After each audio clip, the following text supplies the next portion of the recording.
வணக்கம் sport viewers. ஒரு நடக்காத மேட்சினுடைய ரிவ்யூவோட வந்திருக்கிறது நான் உங்க நிவாஸ். ஆப்கானிஸ்தான் வர்சஸ் ஆஸ்திரேலியா இந்த மேட்ச் வந்து நம்ம ரொம்பவே ஆவலா எதிர்பார்த்துட்டு இருந்தோம். ஏன்னா ஆப்கானிஸ்தானுக்கு இந்த மேட்ச் ஜெயிச்சா ஒரு சம சான்ஸ் இருக்கு குவாலிஃபை ஆக. அவங்க குவாலிஃபை ஆகி ஃபார் த ஃபர்ஸ்ட் டைம் இவங்க சாம்பியன்ஸ் ட்ராஃபி ஆடுறாங்க. அவங்க செமிஃபைனல்ஸும் குவாலிஃபை ஆனா சூப்பரா இருக்கும் அப்படின்னு நம்ம பேசிட்டு இருந்தோம்.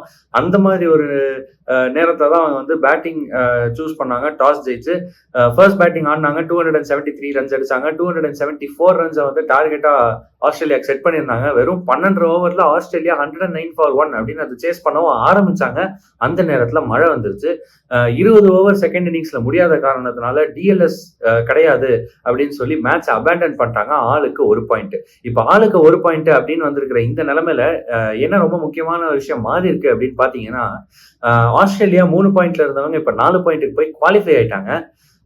ஆப்கானிஸ்தான் 2 பாயிண்ட்ல இருந்து 3 பாயிண்ட்டுக்கு வந்து இப்ப வந்து டைட் இன் பாயிண்ட்ஸா இருக்காங்க சவுத் ஆப்பிரிக்காவோட. அதாவது பாயிண்ட்ஸ்ல சவுத் ஆப்பிரிக்காவும் 3 பாயிண்ட், ஆப்கானிஸ்தானும் 3 பாயிண்ட்.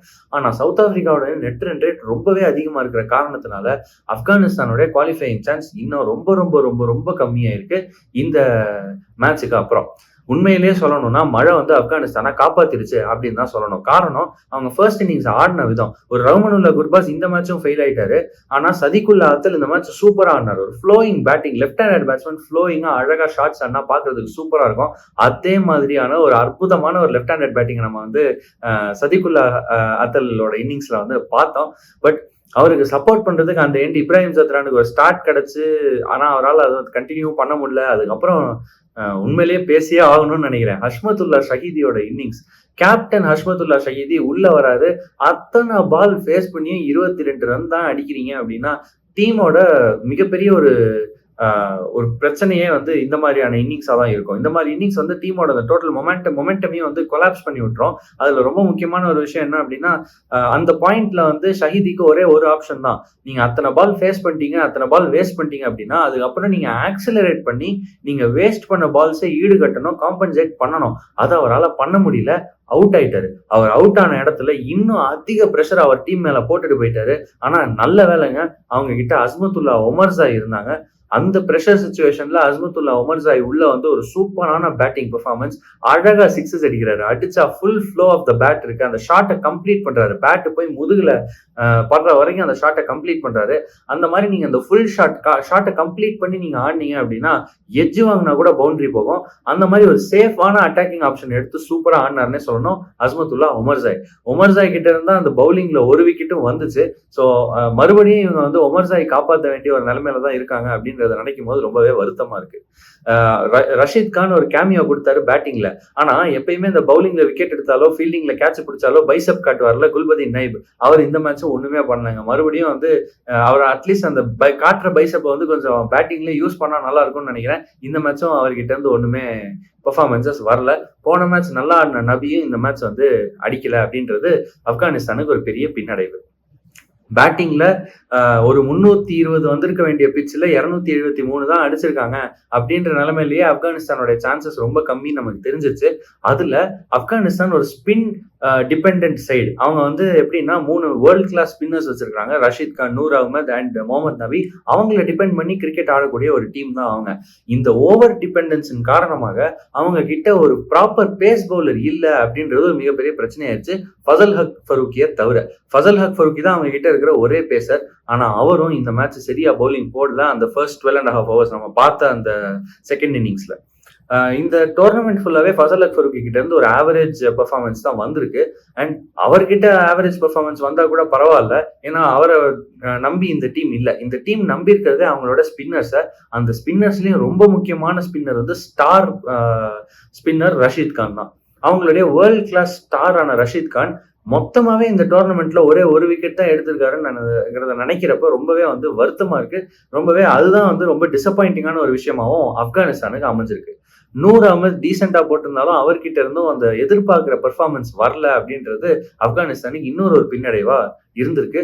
முகமது நபியை தவிர அவங்க பவுலிங் பெர்ஃபார்மன்ஸ் ரொம்பவே ஆவரேஜா இருந்திருக்கு. அவங்க பவுலிங்ல ஒவ்வொரு வாட்டியுமே காப்பாத்தி விடுறது யாருன்னு பார்த்தா அஸ்மத்துல்லா ஒமர்சை. ஒரு ஆல்ரவுண்டரா பேட்டிங்லயும் காப்பாத்துறாரு, பவுலிங்லயும் காப்பாத்துறாரு. ஓடிஐ கிரிக்கெட்டர் ஆஃப் தி இயர்னு அவரை சும்மா சொல்லல. ஆனா என்னதான் இந்த மேட்ச் வந்து மழையினால காப்பாற்றப்பட்டிருந்தாலும் ஆப்கானிஸ்தான் இன்னும் நிறைய ஒர்க் பண்ண வேண்டியது இருக்கு. இன்னும் நிறைய பிளேயர்ஸ் அவங்க கண்டுபிடிக்க வேண்டியதா இருக்கு. முக்கியமா அவங்களுடைய ஃபாஸ்ட் பவுலிங் டிபார்ட்மெண்ட்ல. இப்ப நம்ம ஆப்கானிஸ்தானை பத்தி இவ்வளவு பேசிட்டோம். ஆஸ்திரேலியாவுடைய பவுலிங்கை பத்தி நம்ம பேசி ஆகணும். ஸ்பென்சர் ஜான்சன் ஒரு பியூட்டிஃபுல்லான ஒரு இன் ஸ்விங்கிங் யார்கர் போட்டாரு ரஹ்மனுல்லா குர்பாஸை விக்கெட் எடுக்கிறதுக்கு. ரஹ்மனுல்லா குர்பாஸ் அவுட் எடுக்கிற அந்த டைம் பாத்தீங்க அப்படின்னா பால் செமையா ஸ்விங் ஆயிட்டு இருந்துச்சு. அந்த ஃபர்ஸ்ட் 6 ஓவர்ஸ் செமையான ஸ்விங் இருந்துச்சு. ஒரு பக்கம் பென் டுவார்ஷியஸ், இன்னொரு பக்கம் ஸ்பென்சர் ஜான்சன் அற்புதமா அந்த பாலை ஸ்விங் பண்ணிட்டு இருந்தாங்க. ஸ்விங் இருந்துச்சு. ஆனாலும் அந்த ஒரு சூப்பரான ஒரு யார்கர்ல ஒரு விக்கெட் எடுத்துமே கூட அந்த ஃபுல்லர் லென்த் டெலிவரிஸ் அவங்க கன்சிஸ்டன்டா பவுல் பண்ணல. அவங்க மறுபடியும் பேக் ஆஃப் லென்த்துக்கு போயிட்டே இருந்தாங்க. அந்த மாதிரியான விஷயங்கள் செய்யறதன் மூலமா அவங்களுடைய அந்த இன்எக்ஸ்பீரியன்ஸ் வெளியே வருது அப்படின்னு நான் நினைக்கிறேன். ஆஸ்திரேலியானுடைய பவுலிங் அட்டாக்குடைய மிகப்பெரிய பிரச்சனையே இன்எக்ஸ்பீரியன்ஸ் நம்ம நிறைய வாட்டி பேசிட்டோம். காரணம் அவங்க எக்ஸ்பீரியன்ஸ்ட் பவுலர்ஸ் எல்லாருமே இன்ஜர்டா இருக்காங்க அப்படின்றதுனால. ஒரு நேத்தன் எல்லிஸ் அவர் ரொம்ப ஸ்கில்ஃபுல்லான ஒரு பவுலர். ஆனா அவர்கிட்ட இருந்தும் அந்த இன்எக்ஸ்பீரியன்ஸ் தெரிஞ்சுக்கிட்டே இருக்கு. அவங்களுடைய ஸ்பின்னர்ஸ் டிபார்ட்மெண்ட்டை பார்த்தா ஆடம் ஜாம்பா ஒண்டர்ஃபுல்லா பெர்ஃபார்ம் பண்ணியிருக்காரு இந்த டோர்னமெண்ட் ஃபுல்லா. ஆனா அவருக்கு சப்போர்ட் பண்றதுக்கு இந்த மேக்ஸ்வெல் இருக்கார்ல, அவர் தான் வந்து பவுல் பண்ணியிருக்காரு. மேக்ஸ்வெல் இந்த மேட்ச் ஓகேவா பெர்ஃபார்ம் பண்ணியிருந்தாலும் ஒரு செகண்ட் ஸ்பின்னரான அந்த ஒரு ரோலை வந்து அவரால் எடுக்க முடியுமா அப்படின்னு கேட்டா, அவரால் எடுக்க முடிஞ்சிருக்கா அப்படின்னு கேட்டா இல்லைன்னு தான் சொல்லணும். அவங்க கிட்ட ஆஷ்டன் ஏகார் இருந்துமே ஆஷ்டன் ஏகாரை அவங்க ஸ்குவாட்ல ஆட் பண்ணல. மேபி ஆஷ்டன் ஏகாரை அவங்க மிஸ் பண்ணுவாங்க அப்படின்னு நான் நினைக்கிறேன். இப்ப இல்லைனாலும் கண்டிப்பா செமிஃபைனல்ஸ் போறப்ப அவங்க ஃபேஸ் பண்ண போறது ஒன்னு இந்தியா இல்ல நியூசிலாந்து.